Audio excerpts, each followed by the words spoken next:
Start music.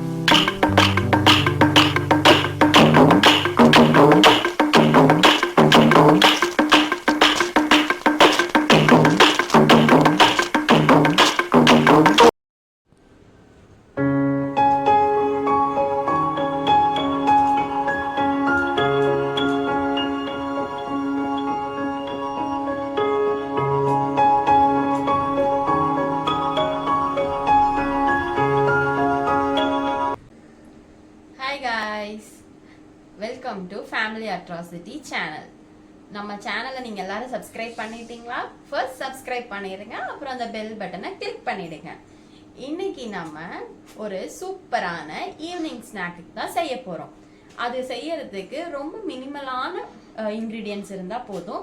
குழந்தைங்களுக்கு இது ரொம்ப ரொம்ப ரொம்ப பிடிக்கும். இது செய்யறதுக்கு ஒரு ஹாஃப் அன் ஹவர்ல நம்ம செஞ்சு முடிச்சிடலாம். ஸோ இப்போ நம்ம வீடியோக்குள்ளே போகலாமா? வாங்க.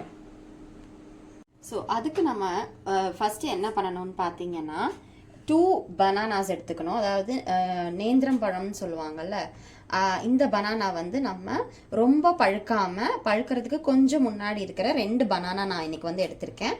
அதே மாதிரி எடுத்துக்கோங்க. இதை வந்து நம்ம ஃபஸ்ட்டு பாயில் பண்ணணும், வேக வைக்கணும். அதுக்கு நான் கொஞ்சம் சின்ன சின்ன பீசஸாக கட் பண்ணிக்கிறேன். ஸோ இந்த மாதிரி தோலோட தான் வேக வைக்கணும்.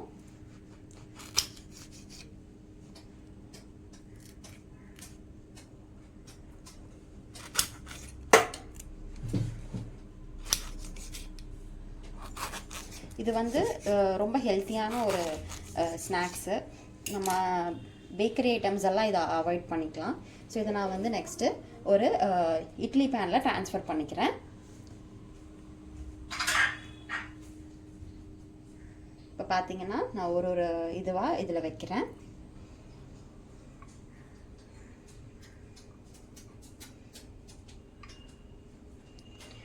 வச்சிட்டோம். இப்போ நெக்ஸ்ட்டு நம்ம இதை வந்து பாயில் பண்ண போகிறோம்.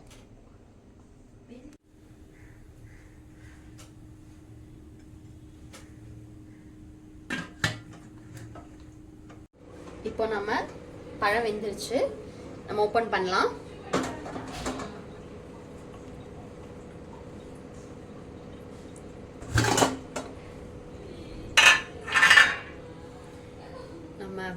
சுட சுட ஆவி பறக்க பழம் ரெடி. ஐயோ போச்சே. ஸோ நெக்ஸ்ட் நம்ம வந்து பனானா சூடு ஆறிடுச்சு. இது நம்ம வந்து பீல் பண்ண போறோம். வணக்கம். வாழைப்பழத்தோல் பழுக்கி வாலிபர் உயிர் ஊஷல். இது நெக்ஸ்ட் நம்ம என்ன பண்ணணும்னா இதுக்கு ஒரு ஸ்டஃபிங் நம்ம ரெடி பண்ணணும். ஃபர்ஸ்ட் நம்ம இதை பீல் பண்ணிட்டு அப்புறம் ஸ்டஃபிங் ரெடி பண்ணலாம். ஸோ பார்த்தீங்கன்னா நம்ம பனானாஸை பீல் பண்ணி வச்சாச்சு. இதை நெக்ஸ்ட் நம்ம என்ன பண்ணணும்னா ஸ்மாஷ் பண்ணணும். ஸோ இந்த பனானா நான் பீல் பண்ணி வச்சிருக்கிறத இப்படி கட் பண்ணிங்கன்னா நடுவில் இந்த மிடில் பார்ட் இருக்குல்ல, இதை வந்து நம்ம சீட்ஸ் இருக்குல்ல, இதை ரிமூவ் பண்ணிடணும். ஆக்சுவலி இது ரொம்ப நல்லது ஹெல்த்துக்கு. அல்சர் இருக்கவங்கலாம் இதை சாப்பிட்டிங்கன்னா சீக்கிரம் அல்சர் வந்து குணமாகும்னு சொல்லுவாங்க. பட் நம்ம செய்கிற இந்த ரெசிபிக்கு வந்து இது தேவை கிடையாது. அதனால் நம்ம இதை ரிமூவ் பண்ணுறோம். அப்போ தான் நம்ம வந்து இது ஆயிலில் போட்டு ஃப்ரை பண்ணும்போது பர்ஃபெக்டாக வரும். ஸோ ஒரு இதுக்கும் நான் வந்து இந்த மாதிரி எடுத்து வச்சுக்கிறேன். நம்ம பாயில் பண்ணி வச்சுருந்தோம்ல அந்த பனானாவை நான் நல்லா ஸ்மாஷ் பண்ணிட்டேன். நான் நடுவில் காமிச்சிருந்தேன்ல அந்த சீட்ஸு, ஸோ எல்லாத்துக்குமே அதை ரிமூவ் பண்ணிவிட்டு ஸ்மாஷ் பண்ணி வச்சுருக்கேன். இப்போ இதுக்குள்ளே ஸ்டஃபிங் பண்ணுறதுக்காக நம்ம ஒரு ஸ்மால் ஃப்ரை பண்ணணும். அதை நம்ம இப்போ என்னென்னு பண்ணுறதுன்னு காமிக்கிறேன். ஃபர்ஸ்ட் அதுக்கு 1 ஸ்பூன் கீ எடுத்துக்கோங்க. அதை வந்து நல்லா ஹாட்டாக இருக்க நல்ல ஒரு கடாயில் ஊற்றுங்க. ஊற்றிட்டு நம்மக்கிட்ட ஏதாவது நட்ஸ் இருந்ததுன்னா நட்ஸ் போட்டுக்கலாம். பீனட்ஸு, கேஷ்யூ நட்ஸ், பாதாம், நம்மளோட ப்ரிஃபரன்ஸ் பொறுத்து எது வேணாலும் போட்டுக்கலாம். இப்போ நான் இன்னைக்கு வந்து எடுத்துருக்கிறது பீனட்ஸு. ஸோ நான் போடுறேன்.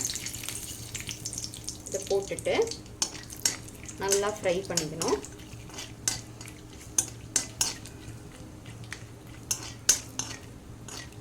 இது கூட நெக்ஸ்ட்டு நம்ம கிரேட் பண்ணி வச்சுருக்கோம்ல, துருவி வச்சுருக்க 1 கப் ஆஃப் கோகோனட்.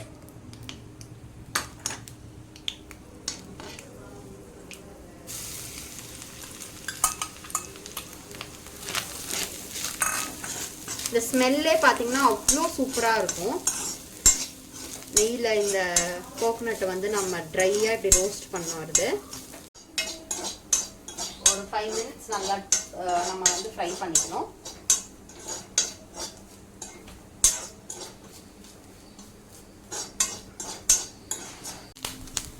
இந்த ஸ்நாக்கோட ஸ்பெஷாலிட்டி ஒரிஜின் எங்கன்னு பார்த்தீங்கன்னா கோழிக்கோடில் வந்து இந்த ஸ்நாக்கை உன்னக்காயா அப்படின்னு சொல்லுவாங்க. இதே நீங்கள் எர்ணாகுளம் கொச்சின் சைடில் பார்த்தீங்கன்னா இது வந்து பழம் நிறைச்சது அப்படின்னு சொல்லுவாங்க. இது வந்து முஸ்லீம்ஸ் வந்து சாயங்காலம் அவங்க நோன்பு இது பண்ணுவாங்கள்ல, திறப்பாங்கள்ல, நோன்பு முடிக்கும் போது எல்லார் வீட்லேயுமே காலிக்கட்டில் இந்த ஸ்நாக் இருக்கும். நாங்கள் கூட கோழிக்கோட்டில் ஒரு ஆன்ட்டியோட வீட்டில் சாப்பிட்ருக்கோம். அவ்வளோ டேஸ்டியாக இருக்கும் இது. நெக்ஸ்ட் இதில் வந்து நான் கொஞ்சம் பவுடர் பண்ணி வச்சுருக்க ஏலக்காய், இல்லைன்னா தட்டி கூட நீங்கள் சேர்த்துக்கலாம் ஸ்மெல்க்காக. நெக்ஸ்ட்டு இதுக்கப்புறம் நம்ம ஒரு 3/4 ஸ்பூன் வந்து நான் சர்க்கரை சேர்த்துக்கிறேன். நம்ம நிறைய சர்க்கரை சேர்த்திக்க வேண்டாம், ஏன்னா ஆல்ரெடி பனானா, நெய் இதெல்லாமே வந்து ஸ்வீட்னஸ் இருக்கும். ஸோ நம்ம அளவாக சேர்த்துக்கிட்டா போதும்.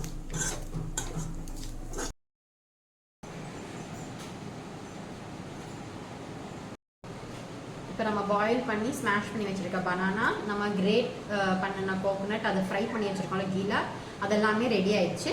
இப்போ நம்ம ஸ்டஃப் பண்ண போகிறோம். கொஞ்சம் கொஞ்சமாக பனானாவை எடுத்துக்கோங்க. எடுத்துட்டு இப்படி நல்லா ஒரு உருண்டை மாதிரி பண்ணிட்டு அதை தட்டி வடையெல்லாம் பண்ணுவோம்ல அதே மாதிரி நம்ம இதை பண்ணிக்கணும்.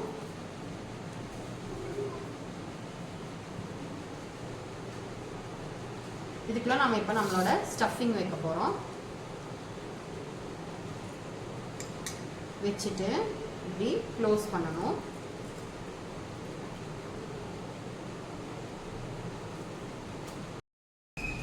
ஸோ நம்ம ஸ்டஃப் பண்ணி உருண்டை பிடிச்சி வச்சுருக்க இந்த பனானாஸ் இதெல்லாம் நம்ம வந்து இப்போது ஆயில் ஃப்ரை பண்ண போகிறோம். வாங்க போகலாம். ஸோ நம்ம ஸ்நாக் ரெடி ஆகிடுச்சு. இப்போ எப்படி இருக்குன்னு டேஸ்ட் பார்த்துடலாம்.